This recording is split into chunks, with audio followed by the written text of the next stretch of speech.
aka Geeks.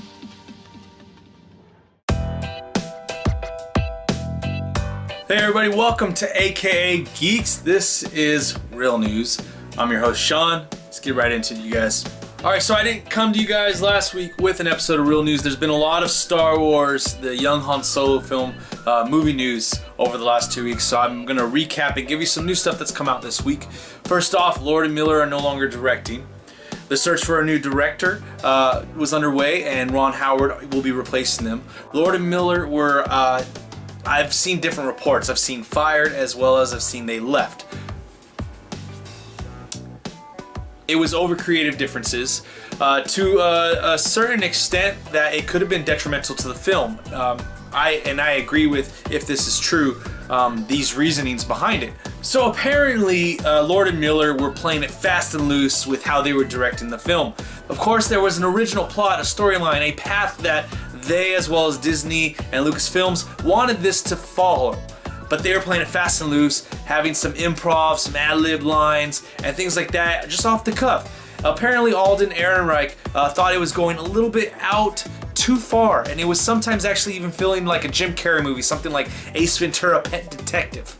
Now, I agree with the thought process on this that he had. He didn't want this movie to change from what it was originally planned, especially with him being the face of this movie. He is playing Han Solo. If something goes wrong with this film, then it's on him. He's the one that failed. He's the one that can't be a lead actor.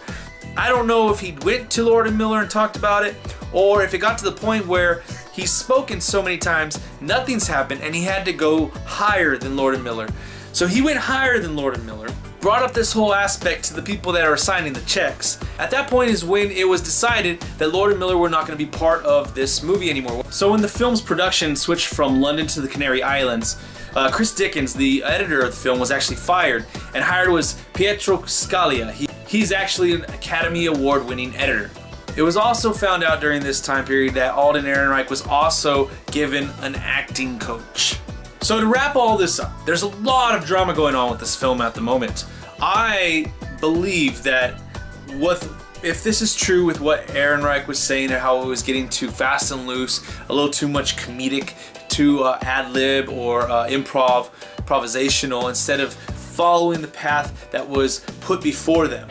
I agree with that. I know people that are saying like, oh, they need it to be lighthearted. Like, no, Han Solo was a dirty scoundrel smuggler. He's not a goody two-shoes, funny, lighthearted kind of guy. And in the trilogy where we meet Han Solo, Harrison Ford's Han Solo, the worst thing that we see him do is kill the dude. And when he's shooting him underneath the table, Gordo or whatever his name is. I don't care if you guys hate me because I get it wrong. I need to see a side of Han Solo that proves that he was a badass, not some dude cracking jokes, you know, at 10 a minute, you know? I need a dude that has some backbone, who is charming, who is suave, but also has the guts to do things. I need to see that side of him. I don't need a fast and loose improvisational Han Solo. I think that could be the worst route to take on this film if they go that route of improvisational and not go and stick with what they planned out ahead of time. Maybe the whole acting coach for Ehrenreich had to do with the whole directing style of Lord and Miller. I don't know. I like what Lord and Miller have done, what they put out there. Jump Street, Lego Movie. I like their stuff. But that is not the style I want for a Han Solo film. You can disagree with me, and if you disagree with me, please tell me why. I want to hear. I want to know. But I don't think that route is the proper route. So lots of drama. This is the story for you guys. Lord and Miller got fired.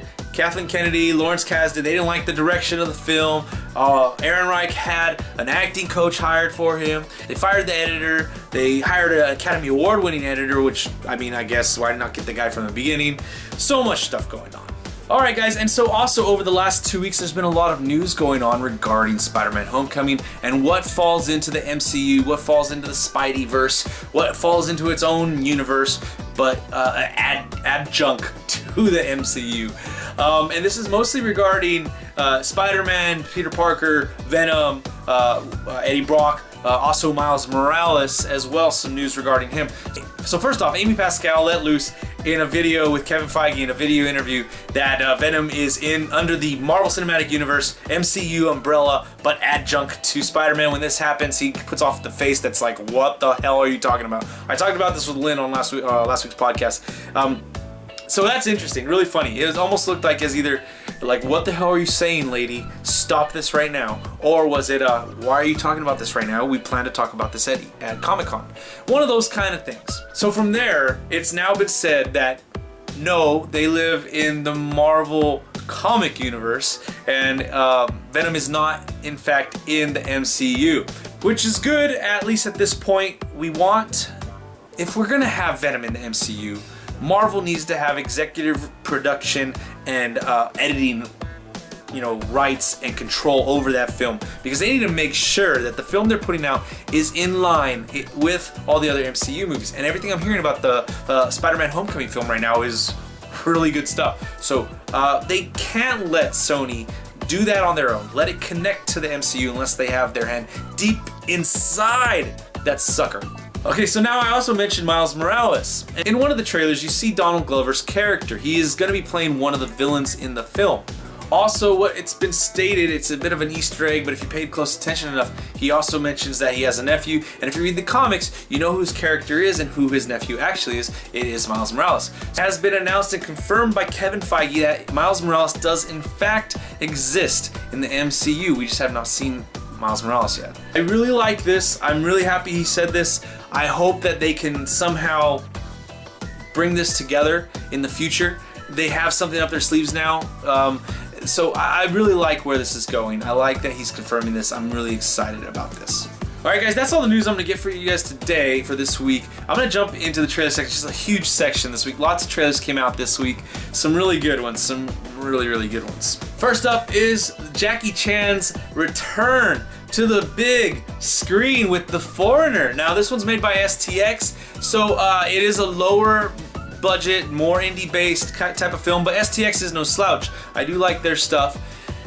What they're doing with this film with Jackie Chan, oh man, I love what Jackie Chan does in his films. And this is the first time I've ever seen him play this type of role where he has a gun and he's not just kicking people's ass, but he's shooting at people. This trailer looks awesome, and it has some freaking to it. I love it. I don't need to see any more trailers regarding this. I'm already in. I'm gonna buy my ticket. I'm in. I hope to see you guys at the theater when The Foreigner comes out. Next up is the film Marshall. This is a biopic based on Thurgood Marshall. This film has a great cast. Most notably, it's starring Chadwick Boseman, Josh Gad, and Dan Stevens. Josh Gad and Dan Stevens actually worked together in Beauty and the Beast. But Chadwick Boseman, he's a really good actor. I've loved pretty much everything I've seen him in since he started acting and putting his films out. 42, what he did with Black Panther in Civil War, what he's going to do with Black Panther in the movie Black Panther, and get on up. So I'm really excited about this film. It has some power to it. The trailer, it really grabs you. It grabbed me. It brought me in. It makes me really want to go see this powerful, important piece about an important person in the history of the United States. I'm really looking forward to this film. I think you guys should be too. Next up is the trailer for the film Stronger, starring Jake Gyllenhaal. This one has to do with the Boston bombings at the Boston Marathon, and not necessarily the bombings itself, but what happens after the fact, and on a personal level with two people, with Jake Gyllenhaal's character and his girlfriend. He is kind of a ne'er-do-well kind of guy, always letting his girlfriend down. He finally shows up for one of her things there at the marathon, supporting her, holding a sign like he says he's going to, and then he gets injured pretty badly by the bombings. Trailer goes on to show you all the hardships he endures from that point on, and this one I'm pumped for this one because Jake Gyllenhaal has been knocking him out of the park lately, and I really love what he's doing. I love his acting abilities. This film, I love to see where he goes from there with this film. I'm just really excited to see this film, and I think it's going to be a good one. Next up is Thank You For Your Service. This one's starring Miles Teller. This one is, again, a story of what somebody goes through possibly with his group of brothers that they've come home from their service, from their tour, or also some of the stuff that they go through during their tour. Overall, the trailer, I think this does well for bringing me in to want to see the film. It might open my eyes to stuff that I don't know about because I'm not in the military. I really like what it shows. Miles Teller is a great actor, up and coming. Every time he keeps trying new characters. He tries new types of things, and I like it. What he did with Whiplash, I mean, come on, that was amazing. So I'm really looking forward to this one as well. Something that's gonna make you feel patriotic, and I'm looking forward to this one very much so. Next one is I Do Until I Don't. This one's starring Lake Bell, Ed Helms, and Amber Heard, and so on. This one, it looks like it could be interesting, but at the same time, you have some of the people in there, Ed Helms specifically, who's playing the same character they always play. And as much as it looks like everybody around Ed Helms looks like they might do a great job, because of Ed Helms playing the same character again, I don't know if I'm that much excited for this film. This film might be one of those wait till Blu-ray films, wait till Redbox films, because of that. And I hate to say it because I do like what Ed Helms does. I just wish he can get out of this stereotype, this typecast that he's been stuck in ever since The Hangover. Okay, so the last two trailers I particularly loved. First up was a teaser today or yesterday for Jumanji Welcome to the Jungle. Go watch this freaking trailer. You know, when they said they were gonna do Jumanji, I didn't know if they were just gonna retell it with different actors in it and make some slight changes, but this is like a whole new thing. They took the premise of Jumanji, of some kind of game, and adding in all these super like natural types of things, and they took it to the next level or made it current. And I really love what this trailer did. Some of the lines in there, some of the characters that you have. Please go watch this trailer. Tell me what you think of it, specifically Jack Black's character. What Kevin Hart says is the last line of the trailer had me rolling. This trailer really got me. I am totally in on this film and I'm ready for this one. And then the other trailer that got me going is A Bad Mom's Christmas. Now I missed the first one, Bad Moms.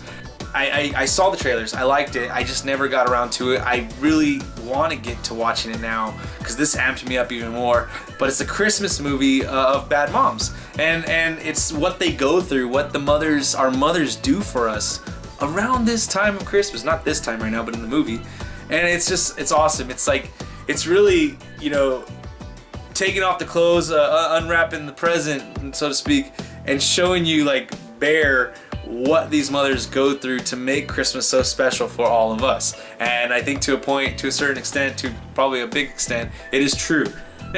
This one is really awesome. I love the line with Mila Kunis and the little girl. It's awesome. Watch the trailer. Let me know what you guys think. Alright guys, now for the in-theater segment. This week in theaters, there's a few movies that have caught my attention. First up, it came out on Wednesday. It is Baby Driver. This one looks awesome. I really want to see this one. I hear many great things about it. Right now on Rotten Tomatoes, it's up there in the high 90s. Edgar Wright did a really good job with this one from everything I've heard, and I like what he's done in the past. So this is one of those films, like, I didn't need to hear reviews about this one because it was Edgar Wright, and knowing his past, I wanted to see it. I want to see it even more now because it's getting such great reviews.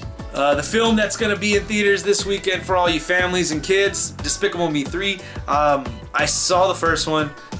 I didn't care for it too much. I didn't see the second one. I know that there's funny parts in it, I'm sure, and just like with this one, I'm sure there's funny parts in it as well, but it really doesn't interest me. DreamWorks Animation, they do a great job. They're next tier stuff compared to Pixar and Disney Animation, but they do good stuff. You know, they put good stuff out there. It's just not for me. I'm sure at one point or another I'm going to be watching all these films again on Netflix or something. So for me, I'm going to be waiting, but if you guys have a family out there that wants to go see a film, go see that. Go see Cars 3. You guys got some options this week.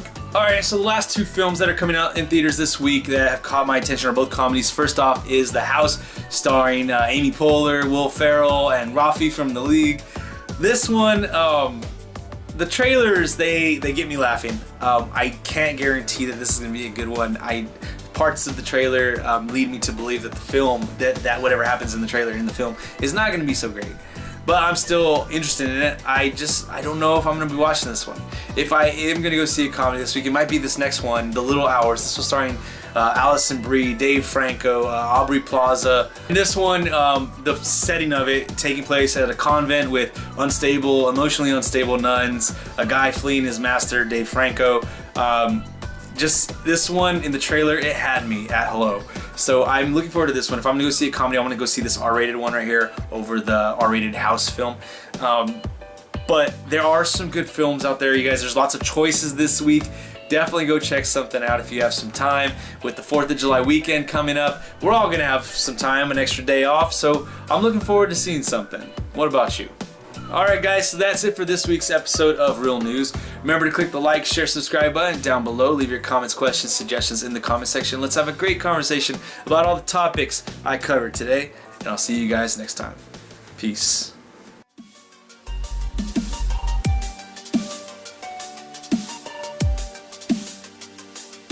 aka Geeks.